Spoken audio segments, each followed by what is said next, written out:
Оройн төр үзэгчдээ таны мэдхүйд телевизээс үзэгч та бүхэн 7 хоног бүрийн мемори эргүүдэж хүрдэг хариуцлагатай нийгмийн нэвтрүүлгийн удаагийн дугаар эхлэж байна. Энэ удаагийн дугаарын зочин Монголын залуучуудын холбооны ерөнхий нарийн бичгийн дарга Алтан Сүх байна. Танд энэ оройн төргийа. Оройн төргийа.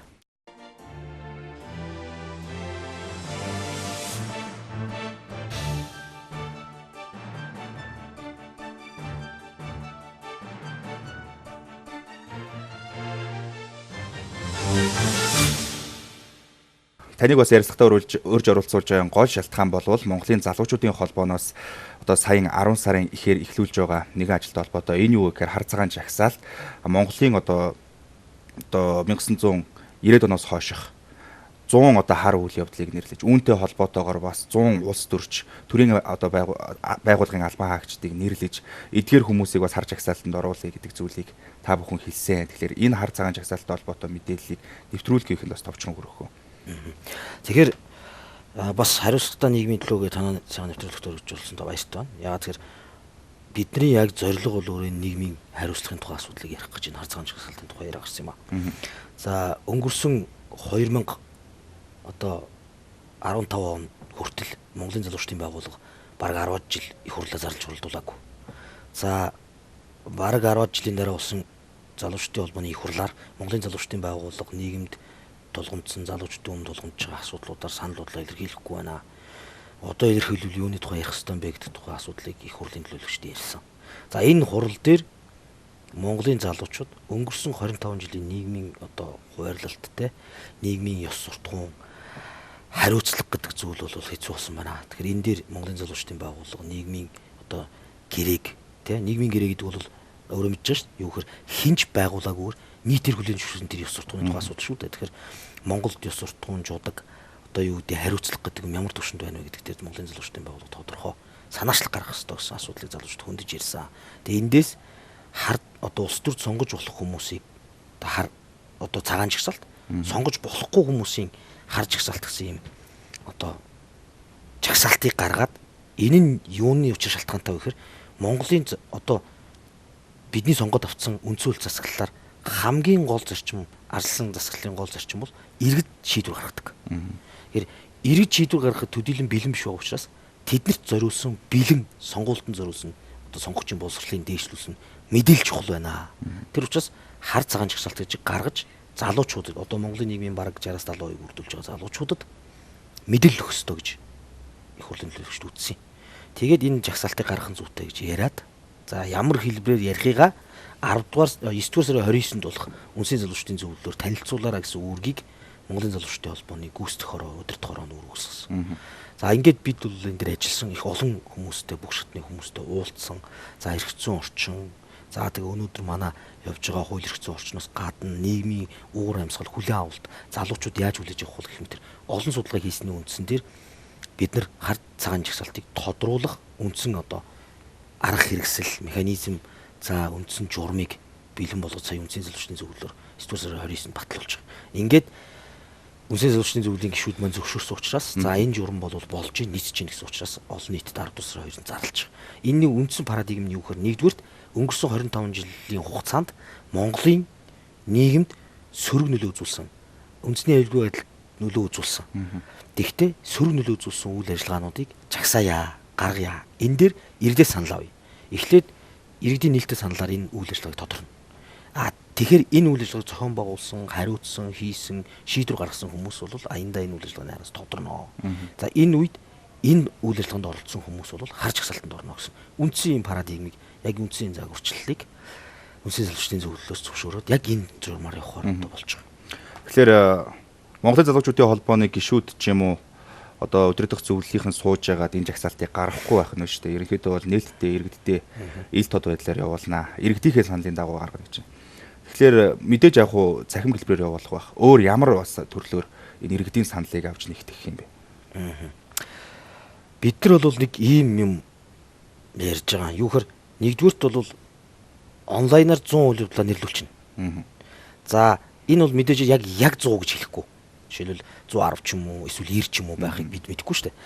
Ерөнхий тоон багцаагаар нь бид нэр 100 орчим байна гэсэн логик гаргаад за түүхийн хүрээлэн эрдэмтдтэй бид бас ярьсан өнгөрсөн одоо улс төр нийгэм эдийн засаг санхүүгийн салбарт юм уу те одоо хүний эрх ёс суртахууны салбар шийдэгдсэн гол үйл явдлууд гэж хасаагаад бид нар үндэсний парадигм гаргасан юм. За энэ дээр одоо бид нар удахгүй олон нийтэд зарлаад эхлэн энэ дээр ингээд саналуудаа бэлэн өгөхгүй бол хүмүүс нөгөө санаанд орсон юмнуудаа бичээд энэ юм замбраагүй байдалтай яваад байгаа байхгүй.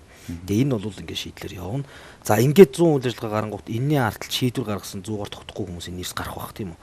За ингэнгүүт тэр хүмүүс рүү бүгд рүү бид нар захидлаа явуулна. Таныг иргэд энэ үйл ажиллагаанд холбоотой гэж үзсэн байна. Тэгээ энэ үйл ажиллагааг иргэд бол хар үйл ажиллагаа болсон гэж үзэж байгаа юм байна. Та энэ дээр тайлбар өгөөрэй гэд бүх хүмүүс рүү захидлаа болно. За тэр хүмүүс маань тайлбар ирнэ. За энэ тайлбаруудын бүгдийг олон нийтэд нээлттэй тавина. Өөрөвл өөрийгөө зөвтгөх шалтгааныг тэр хүмүүст бас олгоно. За ингээд бүгдийн дараагаар тодронгууд өргөн хүрээтэй санал асуулгыг иргэдээс авна. Өөрөвл 12 сарын 2-ын хүртэл бид нар жигнүүлнэ л гэсэн үг. За ингээд авсныхаа дараагаар хүмүүс ерөнхийдөө тодорно. За тодронгууд эцсийн дүндээ социологийн судалгаагаар энэ хүмүүсийнхээ фильтрдэг. За яагаад ингэж олон шат дамжлага гаргаад байна вэ гэхээр нэг шалтгаан байгаа. Юу гэхээр нэг үнийг хэлэхэд одоо Монголын нийгмийн дийлэнх хувь нь өнөөдрийн амьдрал сэтгэл хангалуун биш байгаа байхгүй. За тэгэхээр яад хөр янз бүрийн бухимдал, янз бүрийн нийгмийн өөрчлөлт санаачлагууд өрнж ил талд нэг үнийг хэлэхэд хувьсгал тэмцэлд уриалж байгаа хөдөлгөөнүүд хүртэл байгаа. Энэ бол бидний шийдэл биш юм а гэдгийг Монголын залуучуудын холбоо онцгойлж авч үзэж байгаа. Юу гэхээр бид бол үндсэн хуульд ардчлалын зарчмыг сонгож авсан. Биднээр нийгмийн одоо дэг журам, нийгмийн хэв маяг, тэ засаглалыг сайжруулах, шинжлэх цорын ганц арга бол сонгуул. Цорын ганц арга. Тийм учраас тэр сонгуулийн зарчмаар энэ бүгдийг эергээр өөрчлөхийн тулд яах ёстой вэ гэдгийг маш одоо зөв зохион байгуулахгүй бол энэ эргээд бүгдийг хожигдолд хүргэсэн сөрөг үйл ажиллагаа болно байх болчих вийдэ гэдэг айдас болгоомжл бол Монголын залуучуудын холбооныхонд байгаа гэдэг. 12 сарын 2 сарын хугацаанд нэлээд олон ажлыг амжуулна гэж хэллээ. Тэгэхээр одоо бас 10 дугаар сарын 2-нд мэдэгдэлхээс хойш нэлээдэг бас хугацаа өнгөрчлөө шүү дээ. Одоо бараг 2-7 хоног гэж байна. Тэгэхээр энэ хугацаанд ямар ажил хийдэг бас хийгээд хэрэгжүүлээд явж байна. Бид нар бол маш олон байгууллагуудад за тэр дундаа нийгмийн одоо бас уурах тарих болж байгаа сэднүүдэд за нийгмийг хойноосоо дагуулдаг олон хөдөлгөөн эвсэл байгууллагуудад бүгдэд нь бид нар албан бичиг загтал санаа хүсэлтэд хүргүүлсэн. Маш олон залуучууд, маш олон үе үеийн ахмадууд биднийг дэмжиж ирж байгаа залуучууд бол дээр өдөр тутам бид нар уулзалт хийж байна.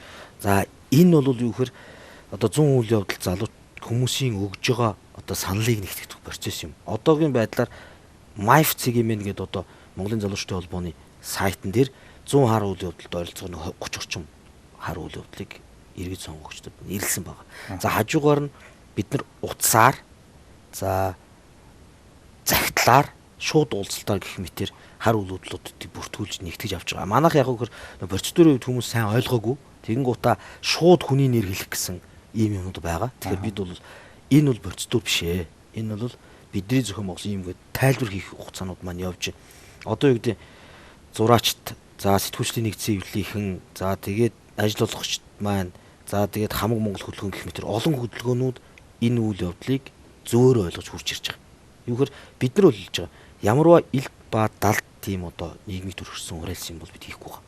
Энэ бол процедур. Энэ бол Монголын сонгогчдыг тэр тусмаа нийгмийн одоо шийдвэр гаргах үрд аюу хүрг гүйцэж байгаа залуу сонгогчдын. Манай залуучдын нэг үнийг өөрсдийнх нь боловсрал маргаашиг байгуулах гэж байгаа гэдгийг мэдхгүйгээр ойлгохгүйгээр хумсрахгүйгээр саналаа зардаг ш тодолдог ш нэг үнийг хэлэхэд. Тэгэхээр тэрнээс сэргийлэх за үнэхээр энэ нийгэмд тогтсон нийтлэг үзэл баримтлалыг өөрчлөх ийм эерэг өөрчлөлтийг авчрах үйл ажиллагаа учраас бид тэр онцгой болгоомжтой хандж байгаа.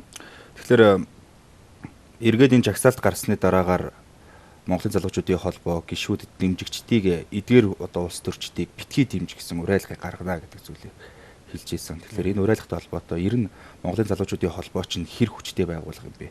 Хичнээн гишүүнтэй, хэр олон дэмжигчтэй эргээд тэдгээр хүмүүсийг улс төрийн тавцанд гарах боломжийг нь хаах ч юм уу одоо тийм боломж нь Монголын залуучуудын холбоонд хэр их байгаа. Монголын залуучуудын холбоо бол яг одоо удирдах төвшний одоо үндэсний залуучдын зүйл аймаг дүүргийн дарга нар одоо тэдний тэргүүлэгч сум багийн залуучдын салбар зөвлөх мэтэр жагсаах юм бол манай сонголт ажил нь бол 5000 орчим залуучд бий. Өөрөөр хэлбэл нийгмийн идэвхтэй маск гэсэн үг. Тэрний зэрэгцээгээр бидний үйл ажиллагаанд хамрагдаж оролцсон залуучууд болгоно энд оролцсон гэж найдаж байгаа. Ягаад гэвэл Монголын нийгмийн 60-аас 70% залуучууд бүрдүүлж байгаа. Нэг юм бид нар хатуу ойлгох хэрэгтэй. Юу гэхээр өнгөрсөн 20 жилийн амьдралыг одоо бид нар ингэж ярьж байгаа юм л та. Одоо манай үеийнхэн би 40 хүрж байгаа залуучууд гэсэн үг. Бид нар бол сайхан амьдрал үнд үзсэнгүй. Тэ?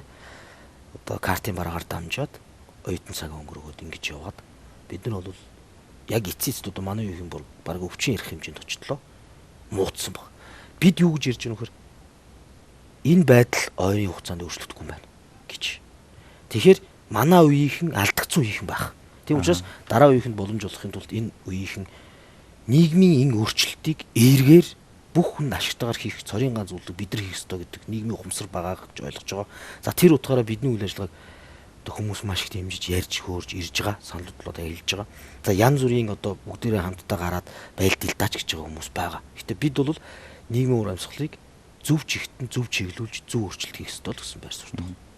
Монголын залуучуудын холбооны үүрэг, зорилго ер нь юу юм? Яг тэр байгууллагын үндсэн үүрэг нь юу вэ? Манай Монголын залуучдын байгууллагын алсын харааг их хурлаас залуудаа сайхан амьдрья л гэж тодорхойлсон. Залуудаа сайхан амьдрья гэж. Тэгээд залуудаа сайхан амьдрч чадахгүй байгаа учраас яаж сайхан амьдрах вэ гэж ярьж байгаа байхгүй. Энэ байгууллагын үйл ажиллагааны үүрэг нь юу юм? Монголын залуучдын холбооны үндсэн дүрмийн 1-р заасан байдэ. Монгол залуу хүнийг амьдрах, сурах орчныг нь бүрдүүлэхэд төрийн нааштай бодлого одоо нийгмийн орчныг сайжруулахад чиглэсэн үйл ажиллагаа гэж. Энэ үйл ажиллагаа бол энэ бидний зохион байгуулж байгаа үйл ажиллагаатай холбоотой. Тэгэхээр хар цагаан жагсаалтыг одоо гаргана гэж Монголын залуучуудын холбоог мэдгдснээс хойш бас дагаад шүүмжлүүд явж лээ. Тэгэхээр Монголын залуучуудын холбоо үндсэн үүргээ биелүүлэхгүй хэтэрхий их улс төрж байна гэдэг зүйл дээр. Бид нар шүү дээ. Монголын залуучдын байгууллага дэргэдэг хөдөлмөрийн биештэй полисигийн судалгааны төвтэй. За 21 аймаг 9 төрх залуучтай холбоотой. Бид нар өнгөрсөн зөвхөн 1 жилийн хугацаанд хийсэн ажлаа аваад үзэх юм бол 37 мянган залуу хөдөлмөрийн биержээр дамжуулаад ажил зүйчилсэн байна. За 40 орчим мянган залуучуудыг одоо MyJob ажил хайж байгаа сургалт тэрний өмнөх сургалт өөрөөр хэлбэл өнгөрсөн 20 жилд бид нар хүмүүжлэг гэдэг юм хайцсан шүү дээ. Ёс суртахуун гэдэг юм хайцсан. Дунд сургуульд хаанч заадаггүй. Ээж аав нь өглөө нарнаас орой шөнө гэртээ ирдэг. Хүүхдүүд хэний хүчин тийм хаагуулж байгааг бүгд мэд. Тэгэхээр бид нар ажиллаж байгаа залуучууд нийгмийн орчинд яаж амьдрах вэ гэдэг сургалтуудыг үе олноор нь хийж байна. За полиси төв маань сая сүүлийн мэдээгээр бол 34 мянган орчим залуучуудад сургалт их хэмжээгээр хийсэн байгаа. Бүсийн зөвлөгөөнүүд хийлээ. Бид нар нэг Азийн залуучдын уулзалтыг хийлээ. Нэгдсэн үндэсний байгууллагад бүс нутгийн залуучдын өмнө тулгамж байгаа асуудал уу доктортой хөгжлийн зорилт залуучдын оролцоог сая нүбэр баталсан юм ба шүү дээ. Тэрний анхны хилцүүлгийг Азад бид нар зохион байгуулсан. Монгол улсад. Гэх мэтээр бид нар маш их юм хийж байгаа. Бид нар сая үндсэн залуучдын зөвлөл дээр ярьжсэн залуучдын яриа ердөө л тэр. Юу гэхээр бид нар ингээд нийгмийн үндсэн байгууламжийг өөрчилж эерэг хандлагыг гаргахгүйгээр гიშгцэн мөрийг цэвэрлэх арчих баллах юм хийж байна. Үгүй байна. Үндсэн хуваарлах системийг өөрчлөх ёстой. Тийм учраас энэ хар цагаан жагсаалт нэгдэж байгаа залуучууд маань нэгдээд хулгайч хүн Монгол гэдэг хөтөлбөр байгуулж байгаа. Хулгайч хүн Монгол. Өөрөөр хэл зарчим нь юу гэхээр бүх шатанд хулгай газар авсан. Нэг үнний хэлий төрд ажил бүтэж өгд 10% авдаг бол баг хууль болчихлоо шүү дээ. Нийгмийн гэрээ болцсон баг. Баг бүгд мэддэг болцсон. Баг 2 хүний 3 хүний тутам нэг нь хулгайч болгож шүү дээ. Энэ ёс суртахуунд ингэтлээ ижил тасал болж байгаа юм. Энийг өөрчлөхгүйгээр юу ч өөрчлөгдөхгүй. Энийг өөрчлөхийн тулд шинэ алхам хийх ёстой. Энэ өөрчлөлт нь энэ байх болно гэж бид үзэж байгаа. Өөрөөр хэлбэл бид нар дахиад хар цагаан жагсаалтыг гаргахын хажуугаар цагаан жагсаалтанд орохдоо яг үндсэн зарчим нь ингэж байгаа. Цагаан жагсаалтанд орохдоо бид нар хулгай хийхгүй, очисон газараа хулгай хийхгүй, нийгмийн 70% бүрдүүлж байгаа залуучуудын лобби бүлгийг байгуулж Монголыг маргаашийн ирээдүйн төлөө бодлого хэрэгжүүлнэ гэдэг асуудалтай гар үсэх зурулж байгаа цагаан жагсаалтанд оруулж байгаа. Яагаад тэгэхээр ядаж 16 оны сонгуулиас хойш улс төрд орж байгаа сонирхож байгаа төрийн ажилд очиж байгаа залуучууд нь бодох хэрэгтэй байхгүй. За өнөөдрөөс хойш бол төрөөс хулгай хийх очиж болохгүй байна гэдгийг ядаж ойлгох хэрэгтэй. Өнөөдрөөс хойш бол арай л өөр болох юм байна да гэдэг сигналыг өгөх хэрэгтэй. Яг ийм жишг дэлхийгээр дүүрэн байна л та. Дүүрэн байна. Жишээл юу гэдэг Отман түргийн одоо эзэн тус 500 жил дарлагцсан Турк яг энэ зарчмаар нийгмийн байгууламжаа өөрчилсөн байна. Нийгмийн сэтгэлгээгээ нэг дэшээ шийдсэн байна. Өөрөөр хэл төрийн ажилд нэг үннийг хэлэхэд одоо төрд очисон хүн баяждаг. Очисон хүний ажил нь бүгддэг нийгэм байх шүү дээ. Бүгд ойлгочлоо шүү дээ. Дарга нар үнэхээр сайн байгаа нь амьдрал нь биднээс дээр байгаа нь ойлгомжтой л байгаа үст. Энэ бүгдийг өөрчлөх дарга болохын тулд харин би нийгмийн гэрээгээр ажил хийхээр очих юм байна. Би үүрэг хүлээж байгаа юм байна гэдгийг ойлгохгүй бол энэ эц төгсгөлгүй үргэлжлэнэ. Аа. Тэгэхээр энийг цэг тавь шинээр эхлүүлэх гэж. Ерөөсөө ийм л юм хийж байгаа. Гэхдээ шинээр эхлэхдээ зөвхөн сонгуулийн зарчмаар гэж байгаа байхгүй. Одоо нийгэмд бол яг үннийг хэлэхэд юу гэдэг ил тал дээр ярьж байгаа хөлгөнд олон баг шүү дээ. Усвал хий, өөрчлөе. Энэ нийгэм огт болохгүй маань үнд зүйлээ өөрчлөе, жагсаал цуглаан хий. Бид хэрвээ жагсаал цуглаан хийгээд муугар ярихад хөдөлгөөн дайн, самуу юу гэдэг болоход монголчууд бүгдээрээ хохирно. Дахиад 90 оноос эхэлнэ. Энэ өөрөө алдаа байхгүй юу? Тэгэхээр байгаа одоо нийгмийн боломж нөхцөлийгөө эргээр ашиглая л гэсэн зарчим. Цагаан жагсаалтанд орохын тулд гарын үсэг зурна гэж байна. Өөрөө би одоо хулгай хийхгүй. Би бол үнэн чударгаар нийгмийнхаа төлөө те одоо ард түмнийхээ төлөө ажиллана гэж. Эргээд тэр гарын үсэг зурсан бичгээ зөрчүүл хариуцлага нь яаж боох юм? Бид нар яг наадах гэж ярьж байгаа. Тэр бол өргөдөл байх болно. Тэр бичиг. Одоо гэрээ гэж нийгмийн гэрээ гэж бид нэрлэж байгаа. Тэр бол намайг одоо хууль эрх зүйн нөхцөлийг яг тэгж бүрдүүлж байгаа. Намайг тухайн шатны албамжаас өөрийн хүсэлтээр эргүүлэн татах өргөдөл маань энэ шүү гэж авч байгаа. Хулгай хийсэн батлагдвал шууд одоо татагдана гэсэн. Өргөдлөө аль хэдийн өгсөн байна л гэсэн үг. Тэгэхээр танаа энэ хэрэгжүүлж байгаа хар цагаан жагсаалт 100 хар үйл явдал гэдэг энэ нэгсэндээ бол том компанит ажил шиг байна л да. Тэгэхээр эргээд энэ маань сонгуул дуустал үргэлжлэх учраас сонгуулийн компанит ажил болчихгүй гэсэн хардталт бас байна. Яагаад тэгэхээр нөгөө ус төрчт нь лоббидод ч юм уу цагаан жагсаалт руу ороод та бүхний одоо энэ юун дунд ороо явчихна. Эсвэл хин нэгнийг хар PR-аар одоо нөгөө өрсөлдөгчийгөө PR-дуулж хар жагсаалтанд оруулдаг юм. Энэ бол бидний сэтгэлгээ. Бидний 25 жил байгуулсан нийгмийн үндсэн ойлголт. Бид ийм хэмжээнд л очсон баг. Харамсалтай. Бүгд энийг зөвшөөрч байгаа байхгүй. Тэгэхээр энийг цаг хугацаа харуулна. Монголын залуучдын байгууллагыг нотлохолно. Нотлно. Энэ 16 оны сонгуулиас хойш хулгайчдын ядчдын хагас нь алгуулна. Баталгаатай. Баталгаатай гэж юу? Баталгаатай. Яагаад гэвэл бид нар хин нэгэн хулгайчийн мөнгөөр нөгөө нэг хулгайчийг намнахгүй заяа.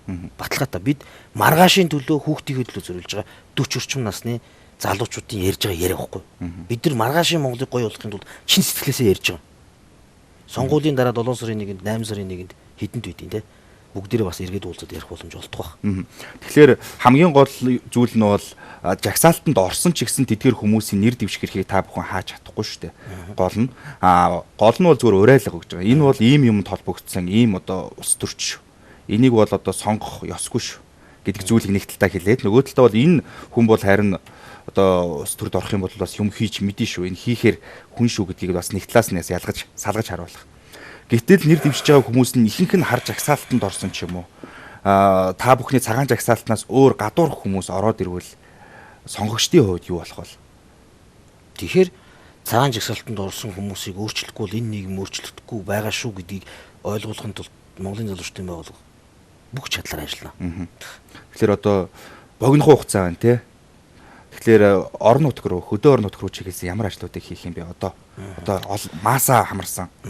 Одоо ингэж л да үйл ажиллагааны төлөвлөгөө гарч байгаа залуучууд маань нэгдэж байгаа. Манайх 9 дүүрэг 21 аймагт салбартаа гэдгийг эдэж мартаж болохгүй.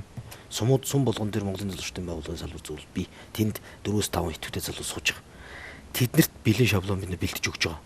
Тэгээд бид нар бол маш богино хугацаанд их орондоо яриад жигт ажиллаж чадна. Хүмүүсийн саналыг авч чадна. Гол санаа нь юу гэхээр нийгэмд нэг тийм хүлээлт байгаад байгаа. Ер нь бол одоо жишээл policy түүгээд манай судалгааны байгууллага гэдэг гэж ярьж штт. Тэгэхээр юу байна вэ гэхээр арайчтай тий бас Монголын заяа их штт. Болох байлгүй дээ гэсэн. Бид ч бас тэр хүлээлтэнд итгэж найдаж байгаа. Өөрөөр бид нар урайлнаа хэлнэ.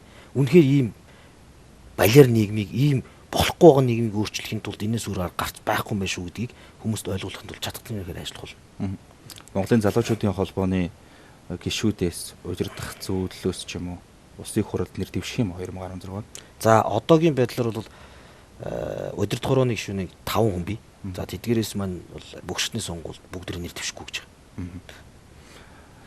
байгаа. Яаж гэр нөгөө нэг уламжлалт ойлголт хардлагыг бид нар өөрчилж ивдэх хэрэгтэй болчиход байгаа байхгүй. Түүнээс бас тэр залуучууд маань тодорхой төвшин зарим нь улсын хурлын төвшин зарим нь одоо нийслэлийн иргэдийн хурлын төвшөнд ч юм өөрчлөлт боломжтой залуучууд бий. Гэхдээ тэд нар маань энэ удаад өөрчлөлтгүй гэж байна.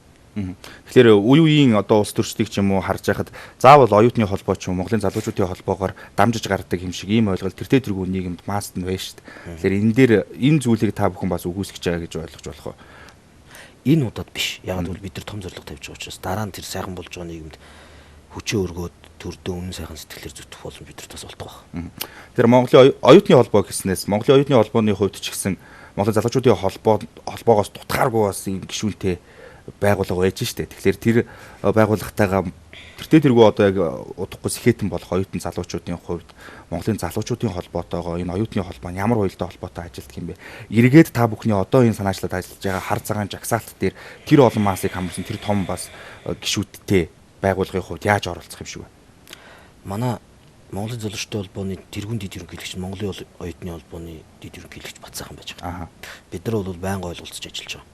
Тэгэд яагаад тэр энэ санаачлаг, энэ бодлыг оюутнууд хамгийн их дэмжих ёстой л да. Яагаад тэгэхээр мэдээлэл илүү ойрхон байгаа бас эрд зориг, чадал, хүч тэ сонирхол нийгмийг өөрчлөх, маргаашаа бүтээх гэдэг сонирхолоос оюутнууд илүү хүчтэй болов гэж бодож байгаа. За их олон одоо лекторууд, лекц уншдаг залуучууд хүмүүст бас ойлгуулж манлайлдаг залуучууд ирж байгаа. Лекцийн том аян оюутнуудын дунд явна. Тэгэхээр хар цагаан жагсаалтын хувьд бол яг сонгуул төгсөнтэй холбоотой сонгуулийн цаг хугацаанд болж байгаа учраас эргээд нөгөө улс төрчдийн чинь хар 100 үйл явдалтай иргэдийн саналаар холбоод ингээд ийм хар жагсаалтанд оруулчаар нөгөө л нэг шүүхийн асуудал сөхөгдөх байхдаа хүний нэр төр талдлаа гэдэг ч юм уу одоо тийм байдлаар хандхал байх гэсэн одоо миний хувьд бол тийм бодол төрж байна. Энэ тал дээр та бүхэн ер нь юу гэж харж зэхэж бэлдэж байна. За энэ тухай бол ярьсан. Бид нар шүүх цагдаа мөрдөн байцаагч прокурор гэл олон залуучууд байгаа шүү дээ. Бид нар сууж ажлын хэсэг байгуулад энэ хар цагаан жагсаалтын боломж төгслийн талаар их ярьсан. Бидэрт ямар боломж байгаа юм бэ гэж. Тэгээ бид ийм гаргалгаа гаргаж байгаа. Яагаад тэгэхээр энэ хууль эрх зүйн орчин бидэрт боломж олохгүй. Тэгэхээр ямарваа нэг байдлаар бид нар буруутгах. Тийм үү? Мэдээжээр олон нийтийн санал бодол гэдэг агуулгаараа энэ маш том зорилгын төлөө явж байгаа гэдэг агуулгаараа бид нар өөрсдөө зөвтгөж байгаа байхгүй. Өөр арга байхгүй. За энэ дунд хилмигдэл одоо болохгүй хүн авчруулагдах байх. Ийм нөхцөл одоо гаргахгүй тулд бид нар энэ бүх процедурыг яг саяны процедураар одоо юу гэдэг 12 сарын 2-ын хүртэл үйл ажиллагаагаа авна. 2 сарын 2-ын хүртэл хүмүүст өөрийгөө нэг одоо цагаатах боломж олгоно ч гэдэм үү те. Ийм процедураар явж байгаа учраас шалтгаан л энэ л дээ. Тэгэхээр мэдээж буруутж байгаа хүмүүс одоо буруутгах чинь намайг буруутгах чинь гэж үзэн шүүхт хандах нь бол тэр хүмүүсүүд нэлттэй. Өөр арга байхгүй. Тэгэхээр та бүхний хувьд бол бас нэг талаасаа эрсдлийг хүлээн зөвшөөрж ийн гэж ойлгож болох юм. Эрсдлийг хүлээн зөвшөөрөхөөс өөр арга байхгүй. За чи ч гэсэн залуу хүн. Бид нар энэ өөрчлөлтийг хийхгүй бол Монгол сайхан болохгүй. Нийгмийн гэрээ гэд би нэг л юм ярьж байгаа. Нийгмийн гэрээ гэж байдаг. Нийгмийн дундаж ёс суртахуун ойлголт гэж байдаг. Энэ дээшлэхгүйгээр төрд орж байгаа хүн босго давхгүйгээр төрд орсон хүн хулгайч биш байхгүйгээр Монгол сайхан болохгүй байхгүй. Энийг л ярьж байгаа байхгүй. Энийг ядаж бүгдээрээ дуурдаг болёо л гэж байна. Гарахт нь би улгаа хийхгүй шүүгээд өргөдөл авдаг болёо л гэж байгаа байхгүй. Монголын залуучуудын холбоо хар цагаан жагсаалт энэ 100 хар үйл явдал энэ хулгайчгүй Монгол гэдэг ийм асуудлуудыг дэвшүүлээд яриад хэлсний дараагаар бас нэлээдгүй төрийн бус байгууллагууд та бүхнийг хандаж зорж ирээд дэмжлээ гэдэг зүйлийг хэллээ. Тэгэхээр яг ямар байгууллагууд ирж өөрийнхөө ямар санаа оноог бас та бүхэндээ нэгтгэж хэлэлцвэ. За Монголын сэтгүүлчдийн нэгдсэн хэвлэлийн хамгийн ихний ээлжинд ирж санамжиж зурсан. Тэгэхдээ тэд маань хэлж байгаа үндсэн санаа үзэл баримтлалыг ойлгож байгаа. За ер нь зохиолчдын нэгдсэн хэвлэлийн эрцгээсэн, за орчуудын хэвлэлийн эрцгээсэн, за хамаг Монгол хөдөлгөөний дуучин Шавхлангийн одоо хамт олон ирсэн уулзсан ярилцсан. За хөдөлмөр эрхлэгчдийн залуучдын холбооныхын эрцгээсэн. Тэд маань яах гээд ирээд энэ нөхөр штэ. Бид нар зөв юмыг олсныг мэдэрж байгаа. Тэд их санаа зовж. Юухэр үнэхээр энэ шудраг байж чадахгүй хөшөө гэдэг тэр л асууж ярилцаж сансалцах гэж ирж байгаа байхгүй. Тэгээ тэрийг гоё болгохын тулд саналаа нэмэлэх гэж ирж байгаа байхгүй. Тэр утгаараа тэдний санал үнэтэй бид нар бол байнга одоо Монголын залуучдын байгууллагад өдөр тутмын бид нар хүмүүст уулзалт хийж байна. Хүрэлцэн ирж байгаа маш олон ахмадууд бид нар дээр ирж байгаа мэдээллийг аваад тэд нар маань хурдлаг ялз одоо хурдан юм айл хийж байгаа. Бид бол ажлын стресс процедурын дагуу явах зүгээр арга байхгүй. Яг тэр энэ бол түүх үйл ажиллагаа. Тэр утгаараа алдаа эндэгдэл гарч болохгүй. Тэгэхээр хийгүү нөөгүй байх хэвээр. Тэ? Бид нар нэг үеийн залуучууд дэнчин тавьж байгаа бид нар өөрсдөө нэр хүн дээрээ. Одоо энийг бид нар буруу хийх юм бол дараагийн улс төрийн карьер, амьдралын карьер ядаж л үр хүүхэд маань худалчийн хүүхэд, тулгаачийн хүүхэд болно. Тийм учраас энэ дэр бид нар өөрсдийнхээ одоо нэр төрөөр дэнчин тавьж байгаа учраас энийг айтаахан зөв хийж тэр тусмаа Монголын нийгэмд эерэг өөрчлөлт авчрах өөрчлөлтийг хийх ёстой. 100 жагсаалтыг гаргаад ирэхлээр магадгүй дийлэнх хөв нь төрийн ордонд суужиж магадгүй л дээ. Тэгэхээр улс төрийн жолоог атгаж байгаа энэ одоо яг атгаж байгаа нам болоод сөрөг хүчний нам энэ одоо улсыг хурлд суудалтай нам хүч одоо эвслүүдийн хувьд яг энэ асуудал дээр чинь өөрсдийн байр суурь ч юм уу илэрхийлж байгаа зүйл байна. Бид нар өнөөдөр яг энэ бичвүүдийг бүх намууд руу явж байгаа. Өнгөрсөн 100 үйл ажиллагаа дээр саналаа өгөрөө гэдэг. Тэгээд процедур маань ингэж явнаа энэ дээр саналаа өгөрөө явж байгаа. Яаж чадаа бид нар нэг юм яриад байгаа байхгүй юу гэхээр нийгэмд биш үү? Энэ нийгэм болохгүй байна гэдэг үзэл бодлоо шүү дээ. Нийгэм бараг 50-аас дээш үеийг хамарсан баг шүү. Энэ бол нийгмийн өөрчлөлт, хүсэлт, хүлээлт байхгүй. Энийг төрийг барьж байгаа гол институт болох нам өөртөө соргогоор мэдрэх ёстой. Тийм хариу өгөх байхаа гэж итгэж байна. Тэгэхээр одоо яг улсын хурлд суудалтай намуудаас гадна өөр бас улс төрийн хүчнүүдэд явуулсан гэсэн үг. Бүгдэнд нь явуулсан гэсэн үг тийм. Тэгэхээр ямар нэгэн байдлаар одоо яг явж байгаа гэсэн үг. Тэгэхээр явж байгаа. Тэгэхээр 12 сарын 2-оос хойшоо бол бас нэг тодорхой мэдээллүүд гарч ирэх нэ янз нь тийм. Тэг нь одоо өөрөөр бид нар 100 үйл төмөө нэрлээч л гэж бичиг явуулж байгаа байхгүй. Одоо үйл ажиллагааг нэрлээч. Одоо нийгэм хүний санах очин богинохон шүү дээ. Бид нар түүхийн хүрээлэнгийнхэнтэй хүртэл ярьж байгаа тийм учиртай байхгүй. Яг тэгэхээр ихэнх юм мартагдчихдаг. Тийм учраас одоо нийгмийн их гол одоо оюун ухаан болж байгаа сэхэтнүүд. За тэгээд нийгмийн институт руу бүгд рүү бичиг явуулж байгаа. Юу гэхээр энэ 100 харуул явдал Монголыг одоо илүү сайхан байж болохоор нөхцөлийг өөрчилсөн үйл явдлууд дээр саналаа өгөөрэй л гэж явуулж байгаа л та. Тэгээд энэ бүх үйл ажиллагаанд тодроод ирэхээр энэ үйл ажиллагаанд холбоотой хүмүүсийн нэр шууд автоматар гарна. Ягаад гэвэл тэр чин засгийн газар, улсын хурл, аймаг нийслэл, дүүргийн төвшөнд заавал шийдвэр гарч иж тэр үйл ажиллагаа явуулсан байж таарна шүү дээ. Тэгэхээр төр захиргааны байгууллагын төвшөнд тэр шийдвэр гарч иж тэр үйл ажиллагаа шүү дээ. Тэгэхээр тэр шийдвэрийг гаргасан, хийсэн, хэрэгжүүлсэн хүмүүс автоматар орно л гэсэн санаа. Тэгэхээр одоо хоёулаа нэвтрүүлэг өндөрлөх гэж байгаа юм чинь товчхон бас яг нэг үе шатаа танилцуулчих тий. 12 сарын 2-ын хүртэл бол одоо ерөнхий одоо саналуудыг авч 100 үйл ажиллагаанд санал аваад 2 сарын 2-ын хүртэл бол тэднээс эргүүлээд нөгөө нэг тэнд 100 үйл ажиллагаанд холбоотой одоо улс төрч төрийн албаа агчдыг нийс гарна. Эдгээр хүмүүст та энэ үйл ажиллагаанд оролцсон гэсэн байна. Оролцсон байна. Тэгэхээр энэ үйл ажиллагааг иргэд бол хард гэж үнсэн байна. Та энэ үйл ажиллагаанд оролцсон бол энэ үйл ажиллагааг зөвхөн шалтгаан байна уу? Тэрийгээ та ирүүлээрэй гэж асуунаа. 2 сарын 2-оос 4 сарын 2. 12 сарын 2-оос 2 сарын 2. Тийм. Тэгээд 2 сарын 2-оос цаашаа дахиад нэг энээс цааш бол тунраад үлдсэн хард цагаан жагсаалтыг нийгэмд ойлгуулахын тулд бид ажиллана. Тэр ажлаа илүү идэвхтэй болгож одоо шууд нэг үнийг сонгож болохгүй гэж хэлнэ. Товчхонд. За баярлалаа. Тэгэхээр нэвтрүүлэг өндөрлж байна. Тэгэхээр нэвтрүүлгийн төгсгөлийн хэдэн хормыг бас танд үлдээ гэж бодож байна. Залуучуудтай хандаад бас хар цагаан жагсаалтч бай, өөр бас нийгмийн асуудалч бай, уриалгыг хэлж болно. Одоо жишээл танаа нэвтрүүлэг гоё шүү дээ. Хариуцлагатай нийгмийн төлөө гэж.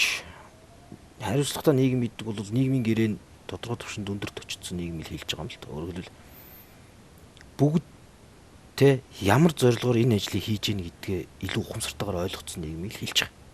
Өөрөөр хэлбэл төрийн ажилд очихдоо амьдралаа сайжруул яа гэж очихоо болох ёстой байхгүй.